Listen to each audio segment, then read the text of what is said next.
Shalom Bapak Ibu, Saudara yang dikasihi oleh Tuhan. Pagi ini kita akan merenungkan firman Tuhan tentang bertobatlah, kerajaan sorga sudah dekat, yang terdapat dalam kitab Matius 3 ayat 2. Demikian bunyi firman Tuhan, bertobatlah sebab kerajaan sorga sudah dekat. Kata bertobat dalam Kamus Besar Bahasa Indonesia atau KBBI ada dua arti. Yang pertama, menyesal dan berniat hendak memperbaiki perbuatan yang salah dan sebagainya. Sedangkan yang kedua, kembali kepada Tuhan atau agama atau jalan yang benar. Dalam hal ini tidaklah mudah untuk orang mengatakan bertobat ataupun berkata menyesal.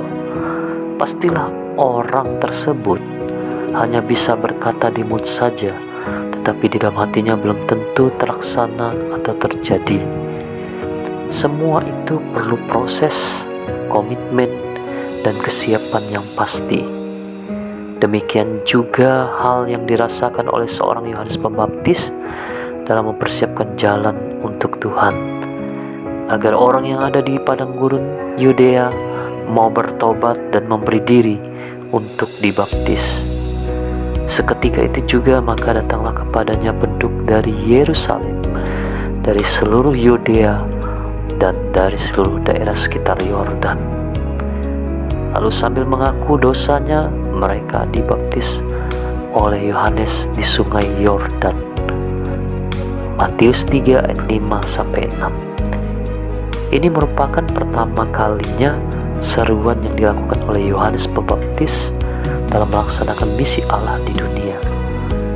Kemudian kita melihat lagi di ayat yang ke-7 dan ke-8 dikatakan, tetapi waktu Yohanes melihat banyak orang Farisi dan orang Saduki datang untuk dibaptis, berkatalah Yohanes kepada mereka, hai kamu keturunan ular berludak, siapakah yang mengatakan kepada kamu bahwa kamu dapat melarikan diri dari murka yang akan datang?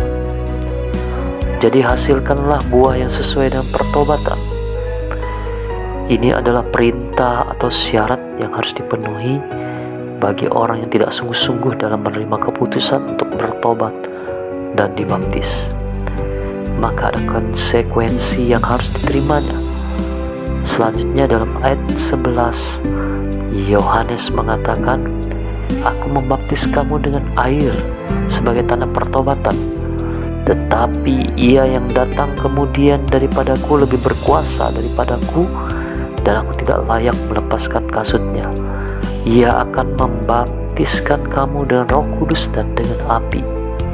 Betapa luar biasanya kuasa yang akan diterima bagi orang yang percaya dan mau bertobat untuk dibaptis oleh Allah, karena mereka akan dibaptis dalam Roh Kudus. Oleh karena itu, saudaraku yang terkasih, marilah kita memberi diri untuk dibaptis dan mau bertobat dengan sungguh-sungguh percaya serta menaruh harapan kita hanya kepada Kristus saja. Amin. Tuhan Yesus memberkati.